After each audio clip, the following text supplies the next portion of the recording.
Welcome back. In today's lecture, I am going to talk about the subspace. Okay, and I have already told you that suppose I have set, then if I will try to take some element from the set, we are defining subset. So now we are going to see that suppose I have set, I have two different kind of operation, that is addition operation as well as a scalar multiplication operation, and after that I have some kind of property with respect to addition and multiplication, a specific property. Then we have defined the vector space. Now what we are going to do, we are going to take some element from the vector space and trying to check same kind of property, whatever vector space is going to satisfy.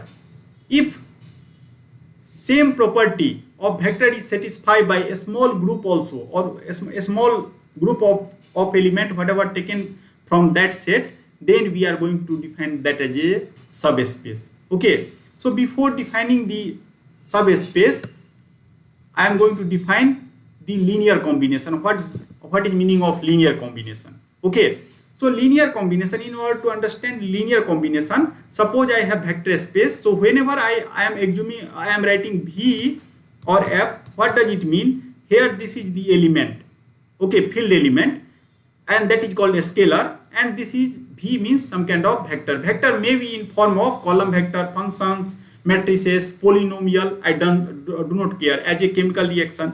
And field element, most of time in our case we are talking as a real number or complex number. Okay, now what we are telling, that suppose I have element alpha 1, alpha 2, alpha n inside that vector space. So if I have this kind of element, then we are telling that linear combination of alpha 1, alpha 2, alpha n, that is written like alpha is any other vector that can be written in linear combination of alpha 1. Alpha 1 is the element of this vector space, multiply with some element of field, because, and this is true because here you can see that a1 into alpha 1, I am just, alpha 1 is the element of this vector space V, and I am multiplying with some kind of a scalar. Okay, so this is nothing but some kind of a scalar multiplication. So I can able to define a scalar multiplication. Again I am going to define the scalar multiplication, and similar way I can able to define a scalar multiplication by like this. Okay, so meaning of linear combination, that you can take n number of vectors from the space, and after that what you can do, you can define the combination of vector alpha by taking a1, a2 and an, and please be careful, this a1, a2 and an, that is element of the field. Okay, if that is complex number, then this should be complex number. Okay, if you are talking about some kind of chemical reaction, so at that time element of field is coming from chemical reaction and vector is also chemical reaction. So, and finally I am going to create some kind of chemical reaction only. Try to understand why this linear combination is so important for us. You can see that if I am in two-dimensional plane, so two-dimensional plane, it is possible to show that any vector, you can take any vector in two-dimensional plane, and I can represent that vector like x 1 0 and y 0 1, and where x and y belongs to R. So I am telling that this is my two-dimensional real plane. Real plane means this is also a real number, and x-axis is also a real number, and y-axis as a real number. Now what I am claiming, I am telling that any element alpha I can able to represent by these two vectors, and where x and y is the element of the field. So here field is real number, real dimensional plane is defined based on that, and using two vectors I can represent any point inside this space. So if we are able to do that, then whatever point, that is called the linear combination of these two vectors. Okay, in this way we are defining the linear combination. Now question is that, one more question it might arise inside your mind, that okay, if I have two-dimensional plane and I have written these two vectors 1 0 and 0 1, is it possible that I can take another vector? I will take 1 1 and I will take 1 2. in same plane, and is it possible to tell that any vector in this plane can be represented of these two vectors or not? Okay, and answer, I have to just to answer either it is possible or not possible. If that is possible, then we are telling that that this vector alpha is the linear combination of this and this. Okay, and that generate the new concept. We are going to learn that concept after some time in next lecture probably, that is basis. Okay, so before defining the basis, we are going to define some kind of linear combination. What is meaning of linear combination? Linear combination means I can able to represent one vector or any vector with the help of the field element and vector inside the same space. That is the meaning of that. Okay, and you can see that 2 1 is a linear combination of vector 1 1 and 1 2. We are going to check, and here it is possible to tell that answer is correct, because 1 1 I have taken, I have multiplied with 3. And why this is multiplication of 3 is allowed? Because here field element is real number, so I can multiply with 3, and real number also contain negative number, so I have multiplied with -1, and after that I am generating 2 and 1. Okay, similarly, suppose if you have to generate 0 and 1, so I will take minus 1 1, so I am going to multiply with -1 1, and after that I can multiply with again field element of 1, and I am going to generate 0 1. So it means that these two 1 1 and 0 1 can be represented in form of 2 1 and 1 2. Okay, now I am going to talk about some more general case. Now third question is little bit difficult. Again, you can see that this question is also not so simple, that how to guess these two number 3 -1 and -1 1, how to guess it. Okay, that which kind of a scalar if I will use such that I will able to generate this particular point. And due to that reason I have posed one question more generally, which vector R2 are linear combination of these two vectors. Suppose that in some plane, if I have two vectors are given, and then we are going to see that using that vector how much extent I can able to represent. Okay, similar kind of situation you may find in case of the control system. Suppose you have some kind of system, and we are asking the question that okay, suppose that if I have some value of control, some control input, and I have some information of initial condition. Initial condition you can take 0, then how much extent I can move inside the space. So you have two-dimensional space, and suppose you have some kind of two control. Suppose you are taking that along each axis you have some kind of control.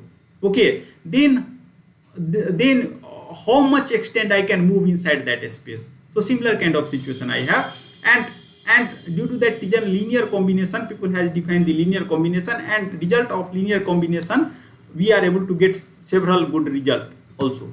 Okay, so now let us try to see the general question. General question is, now suppose if I have alpha beta, so any vector I have taken alpha beta in this two-dimensional space, and after that I am telling that okay, I want to represent every vector. 1 1 is one column vector, another column vector is 1 2 with help of this particular element alpha and beta.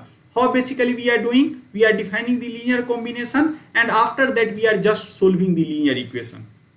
Okay, and it is possible to show that if this solution is possible for every value of zeta and n, then we are telling that you can take any point inside two-dimensional space. I can represent that point using the help of these two vectors. Okay, so in this way you can see that in this particular example, if I have taken 1 1 and 1 2 vector in this two-dimensional plane, then I can able to move anywhere inside the space. And why that is possible? You can write in linear combination, and after that you can solve it. So zeta plus eta equal to alpha, and zeta plus 2 eta equal to beta, and I have some solution for eta, and I have solution for zeta. And you can see that if I multiply this solution with 1 1 and 1 2, then I will able to generate any point. And due to that reason we are telling that every vector, you can take now any vector in this space, this vector, that one can write the linear combination of these two vectors. Either you can write like this, or you can write in form of column vector, because row vector and column vector is same for me. There is no we are not distinguishing till now what is row vector and column vector. So I hope that you are able to understand the idea of linear combination. So linear combination gives us some kind of way such that we are remains inside the same space. We are not going to leave a space, and operation is also limited. We are going to perform two operations only, vector addition and scalar multiplication. And then we are checking that how much space I can cover. Okay. Now let us come to the another possibility. So this is a story about the linear combination. Now I am going to come up the motivation of the another thing that is called the subspace. Okay. So motivation of subspace is like this. So whenever we are talking about vector space, what we found that inside vector space I have certain kind of rule, and rule with respect to the scalar addition, okay, vector addition and scalar multiplication. And what kind of rule we are checking? We are checking rule with respect to vector and scalar distributive law, associative law, and scalar identity. These kind of things we are taking. And believe on me, all axioms it is possible to prove, but I am not going to prove it here in this particular course. But if this is course of mathematics, then obviously I have to prove it, that whenever you are taking the axioms, whenever you are defining the axioms in any space, that should be mutually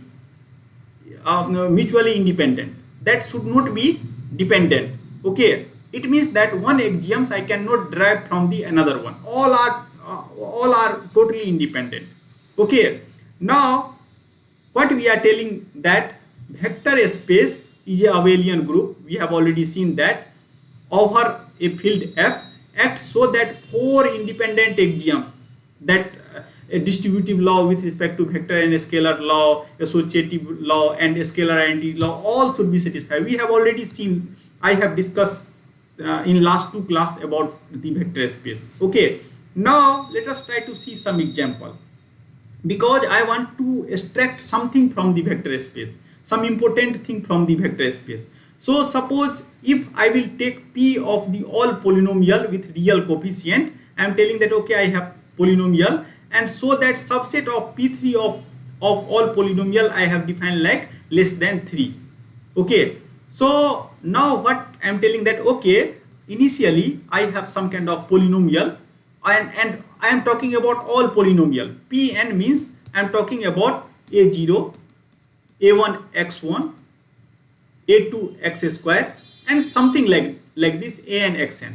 Okay, out of this polynomial, what I am telling that I am going to consider that polynomial which order is less than equal to 3. It means that I am going to go up to this extent, x cube.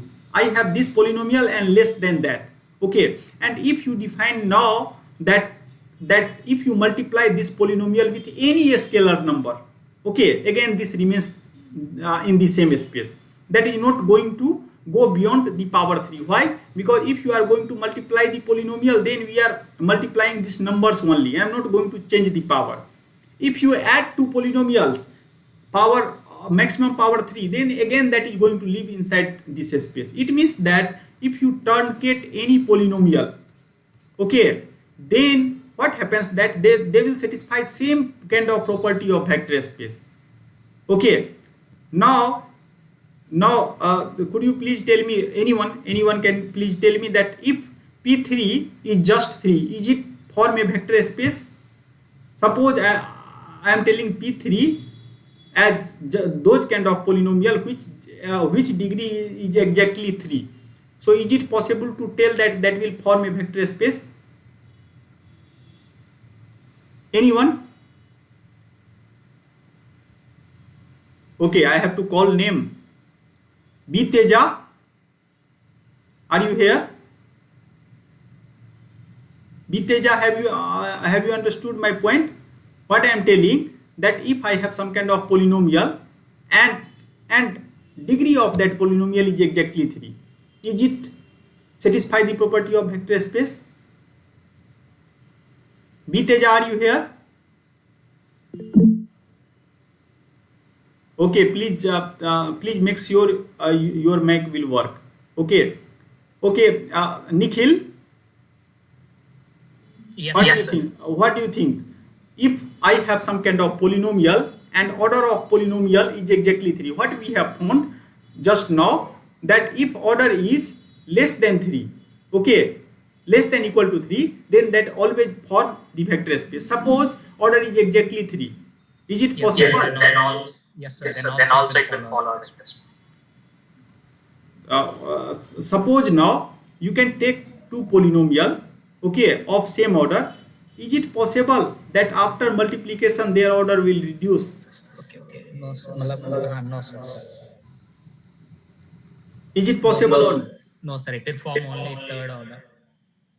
No, okay, I will generate one counter example for your case. Okay, so suppose now I'm going to take one polynomial P3, and here A0, A1x, and A2x, and A3x cube. So this is polynomial of order 3, exactly 3. Now what you can do, you can take another polynomial P dash 3 and A0x, A2x square, and minus A3x cube. Okay, so this is also order 3. Now please could if you apply addition operation, then what is your order of polynomial? 2, sir. 2. 2. So and 2 belongs to that space or not? No, sir. No. Easily due to that reason I am telling that polynomial less than equal to 3. If that is exactly equal to 3, then I cannot give guarantee that all axioms of polynomial is satisfied. Okay. So suppose that now whenever you are defining some kind of system and you are talking, so because most of time what happens whenever we are talking about the classical control system, at that time we are defining everything in terms of transfer function. So whenever you are going to generalize some result, at that time you have to make sure that you have to write a statement not in form that just for third order system. You have to make sure that even if that will reduce to second or first order system, because what happens that sometimes you have second order system but one state will collapse, then that acts like first order system also. Okay, due to that reason you have to make sure that less than equality sign is there, otherwise vector space property is going to violate it. Okay, anyone has confusion on this point? Okay, so but at least in this case what we found that vector space property is satisfied. Now let us come to another example. Another example is subset Q3 of R3. What I am telling now, that I am going to just consider some kind of rational function, and R3 means I am going to talk about 3 ordered pair, means you can take alpha 1, alpha 2, alpha 3. So power in previous class I have told you that R is a vector space, then their Cartesian product is also vector space, and we are representing that as a R plus Cartesian product R Cartesian product R as a R cube, means I have 3 pair of vectors. Okay, so what we are telling, that subset Q3 of R3 consisting all triplet with rational coordinate is not a vector space, because if you multiply with irrational number, because what we have to do, we have to make sure that everything, okay, so here what happens, that I have taken just a rational coordinate, and but my field is real number. Okay, so that may contain some kind of irrational element, and if you multiply rational element with irrational element, always they are going to generate some kind of irrational element, and due to that reason this is not form a some kind of subset. Anyone has confusion on this? Or that will not form a some kind of vector space, not a subset, some kind of vector space, that is not going to form a vector space. With respect to what application, what axioms? With respect to a scalar multiplication. If a scalar is irrational, so mathematics, everything is very easy. Just you have to generate one counter example, then whole theory will collapse. Okay, now third example, you can see that I am talking about subset X of R3 consisting of all triples with at least one coordinate equal to 0 is not a vector space. Because if you do, suppose that if you have alpha 1, alpha 2 and 0, okay, and now at least one coordinate, so it might possible that now I am going to consider another coordinate, that is 0, alpha 2, alpha 3. If you add, then you can see that in that space we have such kind of coordinate where each entry is non-zero, and due to that reason this kind of restriction if you will put, then also they are not going to form the vector space. Okay, and due to that reason, now next definition comes into picture, that in some case, some specific case, what happens, that I have some kind of vector space and a small portion of that also satisfy the exactly same property as the vector space. We have already seen for the polynomial, you can take any order of polynomial, then obviously that is vector space. Now you can take any polynomial of order less than equal to some quantity P4, and order P4 means order of this polynomial what is going to lie inside this space is P0, P1, P2, P3, then all four together is going to form some kind of vector space like property. Okay, and due to that reason new definition is required, and that is called the subspace. Okay, subspace means I have one larger space, and inside that space there exists some smaller space which can satisfy all property of the bigger space. So there is no need to worry about the bigger space. That is the basic idea.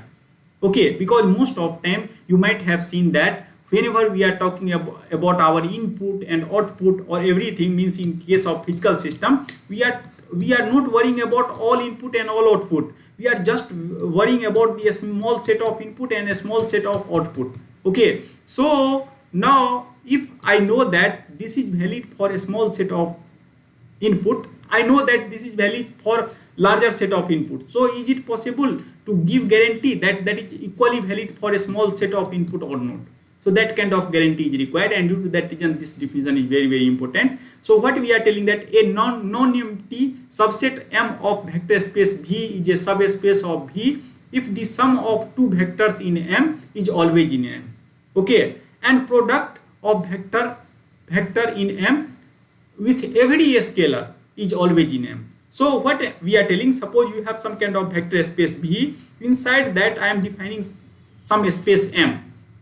Now what I am going to do, I am going to take two elements inside this smaller space, and after that I am going to add it, and if that is going to lie inside this, okay, after that, since whenever I am defining vector space, at that time always field is there, so you can take any element inside this and you can multiply that field element to that vector element, and if that is going to remain inside this field, so you can see that for all field element, so if one is missing, then that is not going to form a subspace. So definition is not so easy, or idea is not so easy. They are just telling that it might possible there exists some kind of a smaller space which can contain same property as the larger space. That is the basic motivation to define the vector space. So there is no need to worry about the larger space. So now equivalent definition is that a non-empty subset M of vector space. So you can take bigger vector space where I have field, I have two operations, I have axioms, and after that what we are telling, that you can construct a smaller space, and if alpha x and beta y, okay, why we have to make sure that only two things, that scalar addition and vector multiplication. So what I am going to do, if I write like this, then things become little more general. Why things become little more general? Suppose that if you substitute alpha equal to 1, beta equal to 1, then obviously simple addition is there. Now you can do repeated addition also. Okay, so suppose if you put beta equal to 0, then automatically that scalar multiplication property will satisfy. So if you are able to prove that alpha x plus beta y after operation again going to remains inside this set, then we are telling that this bigger space is vector space and a smaller space is called the subspace. Anyone has confusion on this, then please let me know. Now I I will prove it. It is possible to show that origin always exists inside the subspace.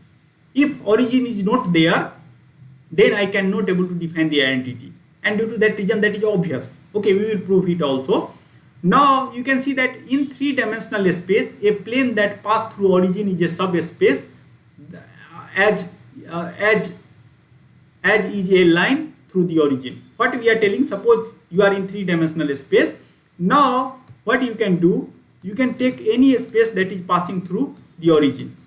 Okay, now it is possible to show that since this is two-dimensional plane, so if you add two-dimensional element anywhere, then that remains in that plane only.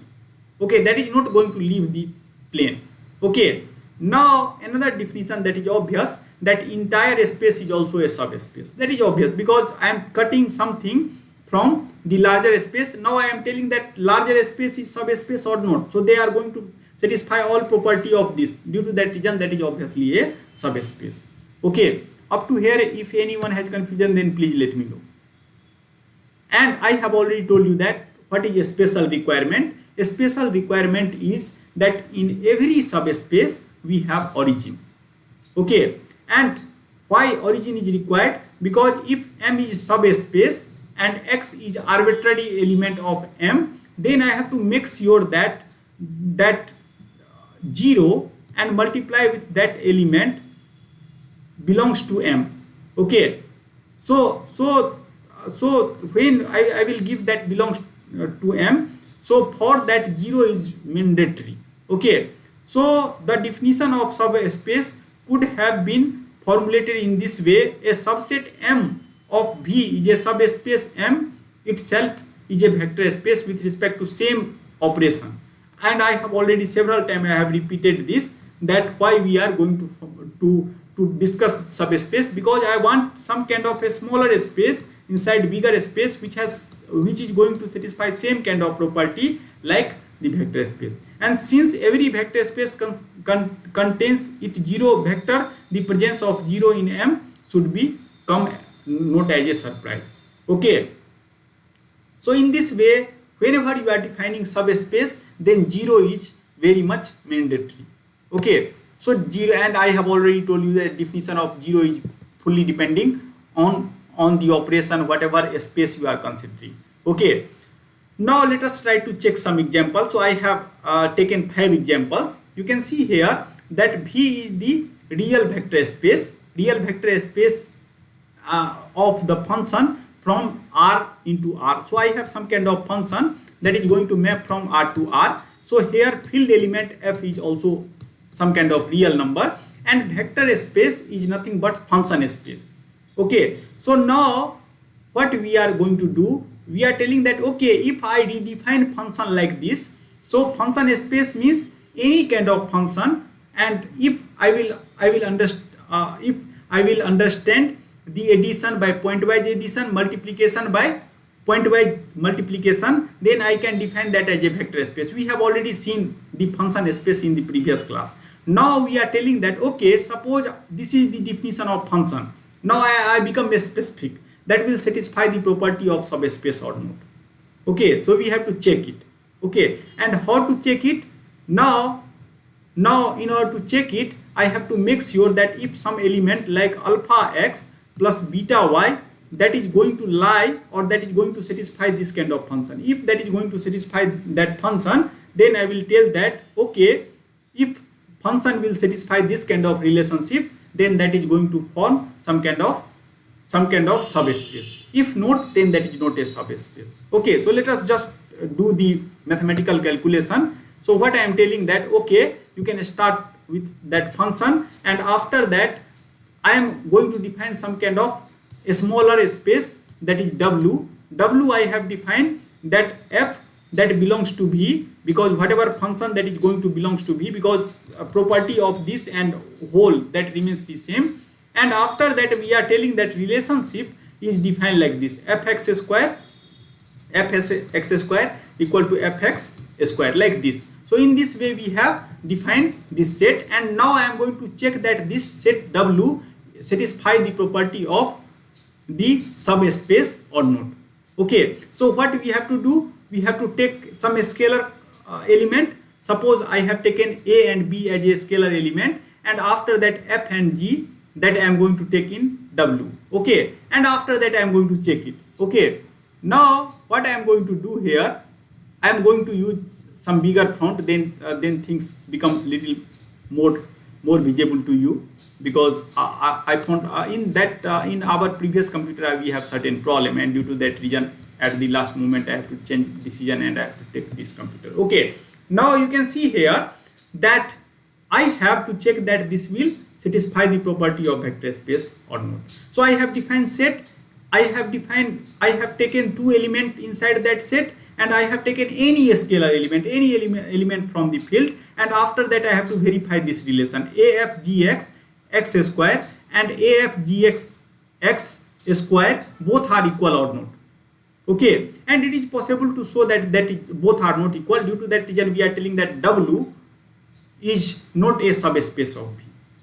Okay, so please again do this exercise. Similarly, now if I define F0 equal to F1, so everywhere just we have to check that AF plus BJ, where F and J is the element of that subspace and AB is some kind of a scalar. Okay, and if that will satisfy the same property, or they are going to satisfy the same relation, then we are telling that it belongs to W. You can see here that if I will define like this, so AF and BG is another element, they will operate to the 0, same like this, because here F0 and F1, so F and G are element of W, then G0 equal to G1, that kind of condition we have.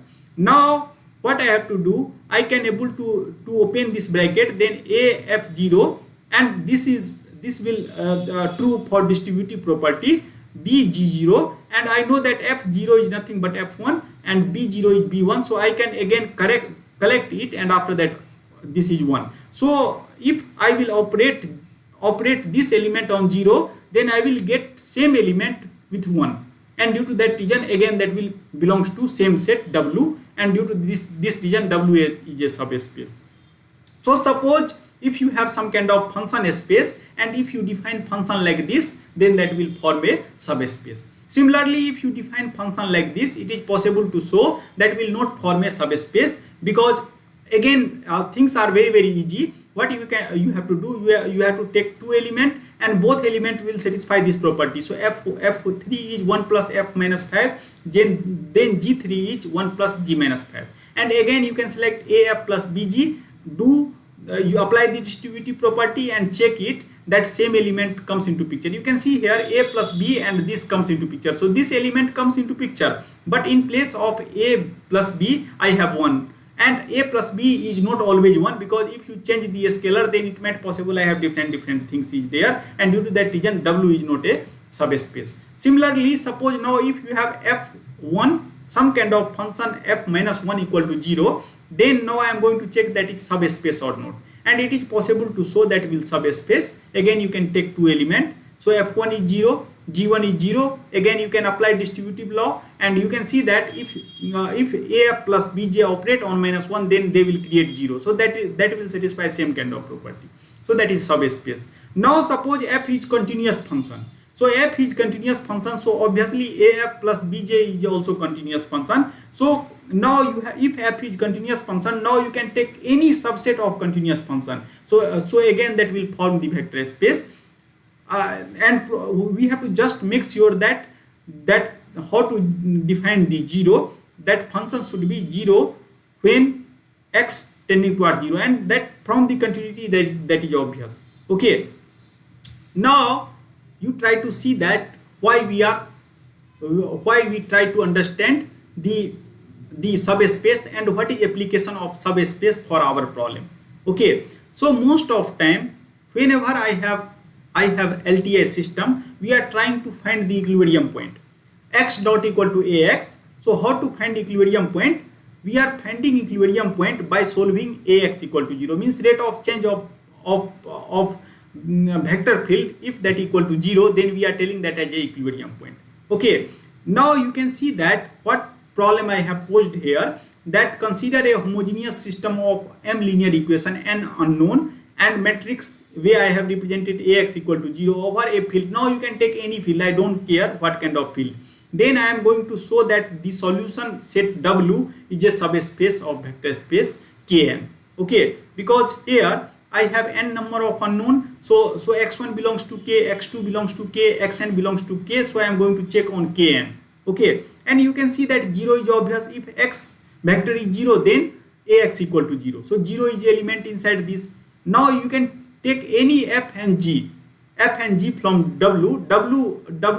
Here you can see that will satisfy AF equal to 0 and PG equal to 0, AG equal to 0. And if you take any scalar from AB into this field K, you can see that if you operate on this, then equivalently that is 0, because by distributive law. And due to that reason, I can tell that any solution of homogeneous equation is going to form some kind of subspace.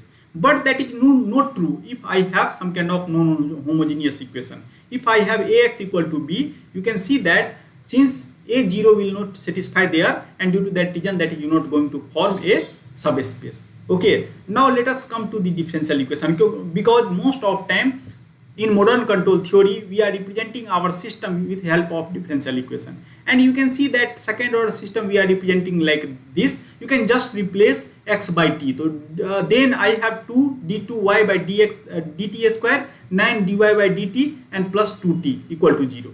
Okay, again what I am going to check that since solution of this as some kind of continuous function, because solution of differential equation is some kind of function, again I am going to check that will satisfy their solution of this equation will satisfy the property of subspace or not, or solution of this differential equation is going to lie inside subspace or not. And it is possible to show that it is obvious already it is always that solution of this is going to lie in the subspace of V without solving it. Okay, so now what I am going to do, I am going to define some kind of W like this. Here close bracket sign is missing, where y equal to fx and y equal to 0 satisfy, then what happens that for any solution y1 that is going to satisfy this, similarly y2 is satisfy this, and if you take this, it is possible to show that it will satisfy the property of vector space. So in this way we are able to show that if I have some kind of system that is modeled using differential equation, that will satisfy the property of the subspace. And most of time during mathematical model we are talking about the solution of this kind of differential equation only. Okay, so what kind of message I am going to transmit, that solution of differential equation whenever you are going to model differential equation, and if that is LTI system without any control input, suppose a control input equal to 0, then that will dx by dt. Okay, I will write, then things become, I think that things become little more clear to you. So what I am telling that, suppose that if I have some LTI system x dot equal to ax plus bu. Now suppose if I will consider the open loop system, then open loop system can be represented like this, where x is nothing but x1 up to xn. So if you see carefully, then this system is represented by nth order differential equation, or in form of first order differential equation. Okay, so solution of this equation, even if without solving it, that is going to lie in some kind of subspace. Okay, it is possible to show very easily. Okay, up to here anyone has confusion? Anyone? Then please let me know if you have any confusion. Overall, we can say if subspaces are satisfied, Okay, then the function is a linear function. till now I haven't defined what is meaning of linearity. Okay, so please do not tell that. Okay, I'm so asking, is this correct or not? no, that is not a correct statement. Okay, because whenever we are defining, whenever I am defining linearity, okay, at that time I become very specific. Okay, I am going to do that. Okay, but here it is possible to show that something looking non-linear also they will satisfy the property of vector space. So that is called linear space. That is okay, but I cannot claim blend. In subspaces, that is So for a specific example you in can tell. For a specific example, but for generalized case you cannot able to comment. Okay, because I haven't. can you please state one example, sir? Later I will give you example when I will come up with the linearity. Till now you can see that nowhere I am talking about superposition or additivity. Nowhere I have talking about. Okay, due to that reason means do not correlate that things with this thing. Okay, this vector space is just give one of the way how to identify the space, how to do the operation. Okay, they are not telling that what kind of property means what kind of property actually addition and multiplication is going to satisfy, what kind of extra property. Okay, they are just telling that you can verify this kind of axioms, but they are not defining any new quantity based on this quantity till now. Okay, obviously when I will come to the homogeneity and additivity, then I will give you example. Okay, and it is possible to show that several times that homogeneity property will satisfy but additivity will not satisfy. At that time you cannot able to generalize it. Okay, so I will give you that kind of counter example. Yeah, probably in this course I have given one time also that kind of additivity is satisfied but homogeneity is satisfied but additivity is not satisfied. So if you interpret like this, then you are in danger situation. Okay, just you can think for time being I have a space and whatever solution of the differential equation, LTI differential equation without any control input, okay, that is going to lie inside the subspace, okay, of the vector space. Another thing you can also comment, if I design some proportional controller u equal to kx or even a pi controller, then or PID controller, then again whatever solution that going to comes into picture, that again going to fall in the subspace only. Okay, but if you change the expression of PID controller, non-linear PID or non-smooth PID, something like that, then that statement is no longer true again. Okay, so up to here anyone has confusion? Okay, now I will define couple of things, and after that I will connect the notion of subspace with controllability and observability. That is that I am going to do in next class. Okay, because most of time if I have some system, then we know that I cannot able to tell that system is completely controllable, some kind of system. Okay, so how much system is controllable, I can able to identify the controllable subspace. Okay, so I am telling that in whole space I cannot move from one point to another point, but I can select some kind of region where I can move from one point to another point. Okay, so with the help of subspace I can able to identify that region. Okay, so whenever we are dealing with controllability and reachability also, then controllable or reachable subspace comes into picture for general class of system. Okay, and I will give one example of linear system and from the electrical engineering, and I will tell you that how to identify the subspace in case of that particular problem. That I will do in next class, but just in today's lecture I am going to finish this subspace, and I will give you some more definition, and most of time you can see that I am skipping the proof. Okay, so here what I am telling, suppose now you have M and N two subspaces of vector space X.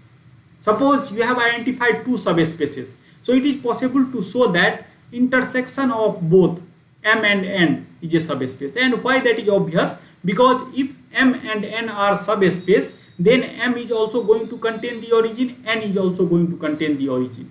Okay, so origin is obvious. Now you can take any element of form alpha x into beta y, and since intersection is there, so that is going to lie inside that intersection only, and due to that reason intersection of any two subspace is again a subspace. Okay, could you please comment about the union? Suppose I have two subspace. Okay, now I am going to take the union. So union of that space is still a subspace or not?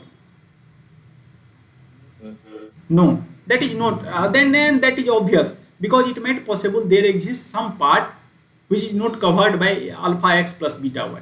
Okay, so due to that reason, whenever you are going to talk about some property, you have subspace, then please confine yourself only on the intersection. Okay, now but it is possible to show that sum of two set.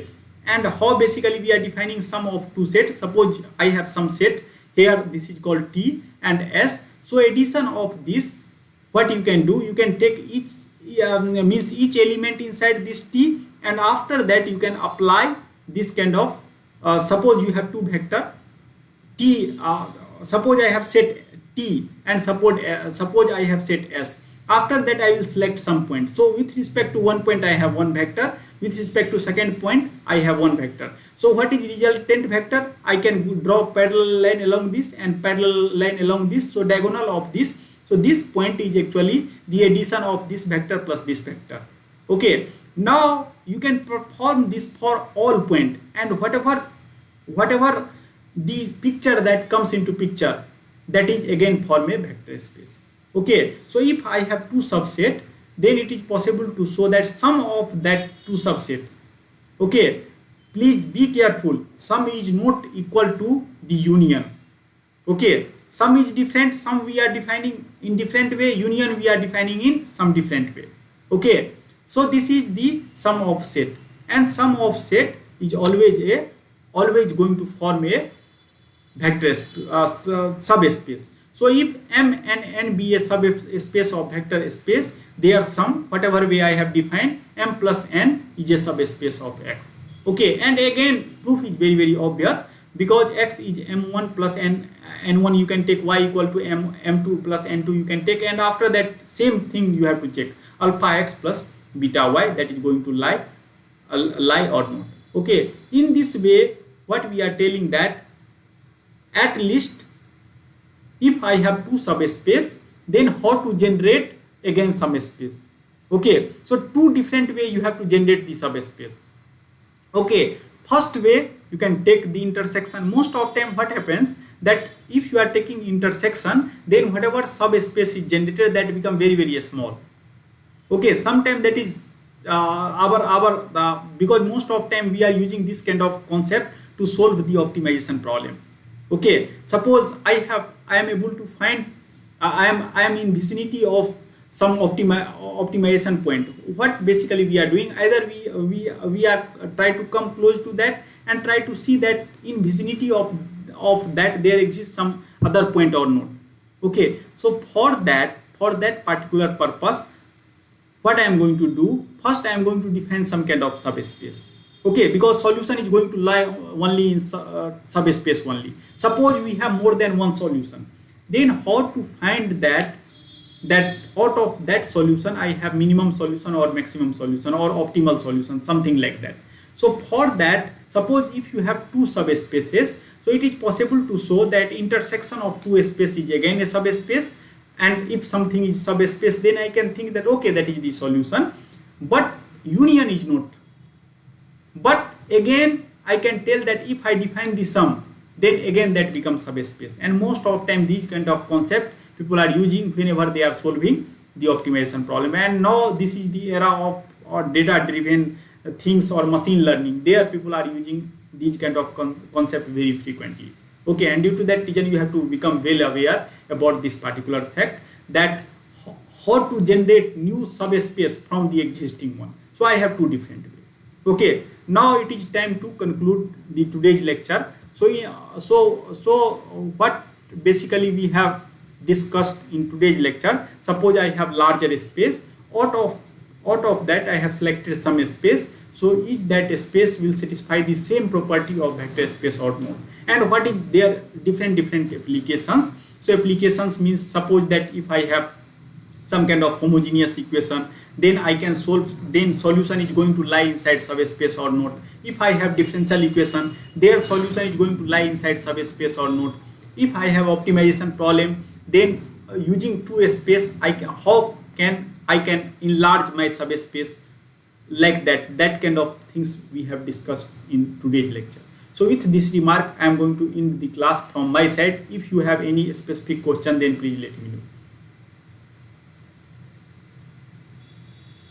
Anyone? So actually what happens that linear algebra is very interesting, but visualization requires some kind of experience, some kind of time. Okay, so please do not become frustrated if you are not able to appreciate at this moment. Just try to understand the motivation of definition and try to understand the theme, and after that, if you are able to understand the theme, then slowly if you read the book of linear algebra and please check the book of linear algebra by Gilbert Strang. That is very standard book. Then you are able to picturize all kind of notion, and it is possible to show that whenever you are going to work on control system engineering and on any data driven mechanism or any software company, any hardware company, that doesn't matter, application of linear algebra is everywhere. Even if you are going to generate some kind of coding, cryptography, everything is just based on the linear algebra and abstract algebra, you can tell. Okay, and due to that reason, this portion of course is very important for everyone. Okay, so with this remark, I am going to end the today's lecture. Now if you have any specific question, then please ask.